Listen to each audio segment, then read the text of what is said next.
రక్షణ ద్వారా నీవు దేవునితో సమాధాన స్థితి అంటే you have peace with God. ఒక మనిషి పాపము నుండి విడిపింపబడినప్పుడు when is delivered from sin, the first best gift he gets is peace of God. దేవునికి స్తోత్రం. వెంటనే సమాధానము హృదయంలోకి వచ్చేస్తుంది. పాపము చేస్తే నెమ్మది వస్తుంది అంటే అది పెద్ద మిథ్య. అది పాపము చేస్తేనే ఆనందం ఉంటుంది, ఈ లోకాన్ని అనుభవిస్తే సంతోషం వస్తుంది. నువ్వు ఎంత లోకంతో నీ గుండెను నింపుకుంటావో అంత మోసపోతావు. ఆ పాపము నుండి నువ్వు విడుదల పొందినప్పుడు నీ హృదయంలో సంతోషము, సమాధానము సమృద్ధిగా నివసిస్తుంది. దేవుని స్తోత్రం.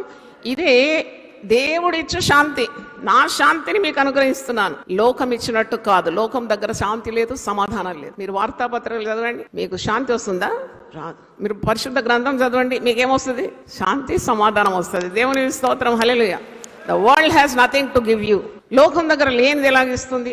లోకం నువ్వు ఎంజాయ్ చేయాలంటే నీకున్న శాంతిని పోగొట్టుకుంటావు. అందుకే క్రీస్తులో నేను వేరుపారి ఉండాలి. క్రీస్తు అనుగ్రహించే సమాధానం నాలో నివసించాలి.